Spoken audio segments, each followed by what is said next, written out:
શું ઈરાનનું વર્ષો જૂનું સત્તાધારી માળખું પત્તાના મહેલની જેમ તૂટી રહ્યું છે? શું ઈરાન તેના ટોચના કમાન્ડરો વિના અમેરિકા ઇઝરાયલ સામે ટકી શકશે? જાણો અમેરિકા અને ઇઝરાયલના હુમલાઓમાં ઈરાનના કયા દિગ્ગજ નેતાઓ શહીદ થયા છે.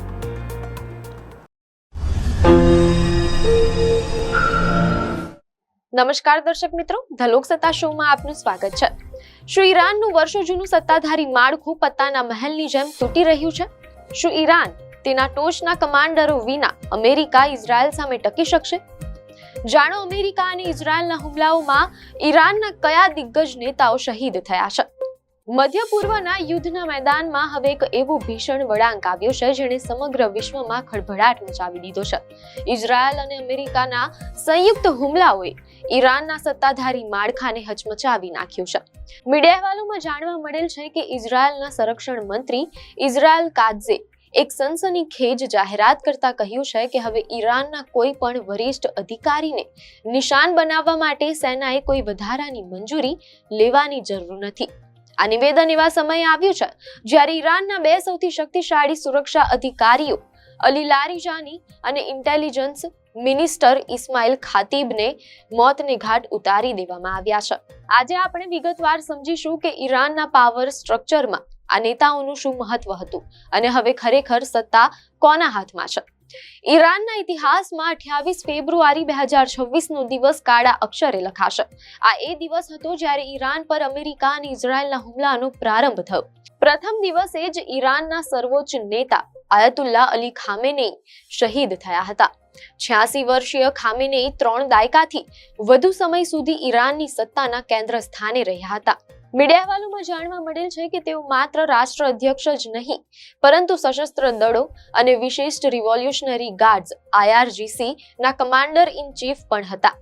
તેમની પાસે દરેક નીતિ પર વીટો કરવાની સત્તા હતી અને તેમના મૃત્યુએ ઈરાનમાં એક મોટું શૂન્યાવકાશ સર્જ્યું છે.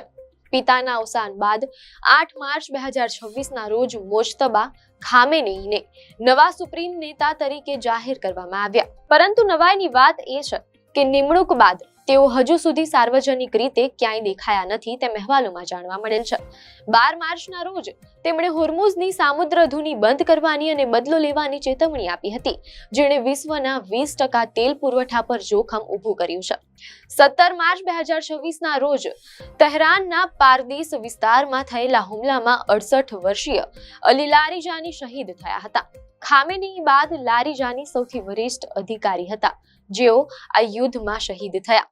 મીડિયા અહેવાલોમાં જાણવા મળેલ છે કે તેઓ 12 વર્ષ સુધી ઈરાની સંસદના સ્પીકર રહ્યા હતા અને પશ્ચિમી દેશો સાથે પરમાણુ વાટાઘાટમાં મુખ્ય ભૂમિકા ભજવી હતી.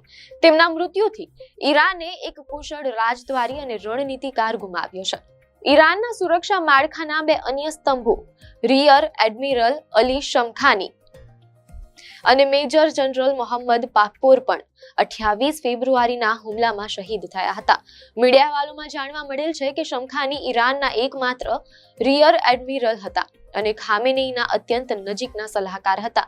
બીજી તરફ મેજર જનરલ પાકપોર જેઓ IRGC ના ગ્રાઉન્ડ ફોર્સના કમાન્ડર હતા, તેઓ પણ આ હુમલાનો શિકાર બન્યા. આ ટોચના લશ્કરી કમાન્ડરોના એકસાથે જવાથી ઈરાનની સેનાના મનોબળ પર ગંભીર અસર પડી છે. મીડિયા અહેવાલોમાંથી સામે આવતી માહિતી મુજબ ઈરાનના રાષ્ટ્રપતિ મસૂદ પેઝેશકિયાન જેઓ 2024માં એક સુધારાવાદી ચહેરા તરીકે ચૂંટાયા હતા.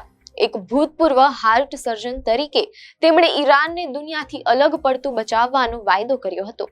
જો કે હાલમાં તેઓ આંતરરાષ્ટ્રીય સમુદાયને હુમલા રોકવા માટે અપીલ કરી રહ્યા છે. 11 માર્ચના રોજ તેમણે શાંતિ પ્રત્યેની પ્રતિબદ્ધતા દર્શાવી હતી. તેઓ ઈરાન પર લદાયેલા યુદ્ધ અને જનતાના રોષ વચ્ચે સંતુલન જાળવવાનો પ્રયાસ કરી રહ્યા છે.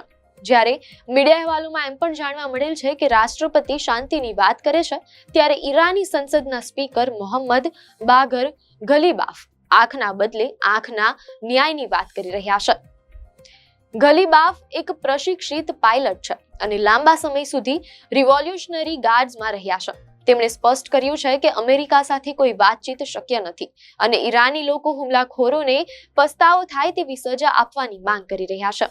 ગલીબાફ અત્યારે ઈરાની શાસનનો એવો ચહેરો બની ગયા છે જે યુદ્ધના પ્રયાસોનું નેતૃત્વ કરી રહ્યા છે અને જનતામાં જુસ્સો ટકાવી રાખવા પ્રયત્નશીલ છે. યુદ્ધની સાથે સાથે ઈરાનની આંતરિક સ્થિતિ પણ સ્ફોટક છે. પોલીસ પ્રમુખ અહમદ રેઝા રદાન અને મુખ્ય ન્યાયાધીશ ગુલામ હુસૈન મોહસેની ઇજેઈ જેવા કડક વલણ ધરાવતા હજુ પણ સત્તામાં છે. એક તરફ બહારથી દુશ્મનોનો હુમલો છે અને બીજી તરફ અંદરખાને પોતાની જ જનતાનો ભારે વિરોધ. આ બેવડી મુસીબતે ઈરાન સરકારને મુશ્કેલીમાં મૂકી દીધી છે. અમેરિકા અને ઇઝરાયલની યોજના ઈરાની શાસનને આશ્ચર્યચકિત અને ભ્રમિત કરવાની છે, પરંતુ ઈરાનની સંસ્કૃતિમાં શહીદીનું મોટું મહત્વ છે. સરકારી ટીવી આ નેતાઓના મૃત્યુને પરાજય તરીકે નહીં પણ શહીદીનું પવિત્ર સન્માન કહીને રજૂ કરી રહ્યા છે. સવાલ એ છે કે શું આ રણનીતિ ઈરાનની જનતાને શાસન સામે ઉશ્કેરશે કે પછી શહીદીના નામે ફરી એક જૂથ કરશે? અંતમાં સવાલ એ જ રહેશે કે શું આ મોટા નેતાઓના અંત બાદ ઈરાન તેની સાર્વભૌમત્વ જાળવી શકશે? ઈરાન અત્યારે તેના ઇતિહાસના સૌથી ગંભીર સંકટમાંથી પસાર થઈ રહ્યું છે. શું નવા સુપ્રીમ નેતા મોજતબા ખામેનેઈ ક્યારેય જનતાની સામે આવશે? શું રાષ્ટ્રપતિ પેઝેશકિયાન શાંતિ સ્થાપી શકશે? આ તમામ પ્રશ્નોના જવાબ આવનારા દિવસોમાં જ મળશે. આપને માહિતી સારી લાગી હોય તો વિડીયોને લાઈક અને શેર કરજો, ચેનલને સબસ્ક્રાઇબ કરજો.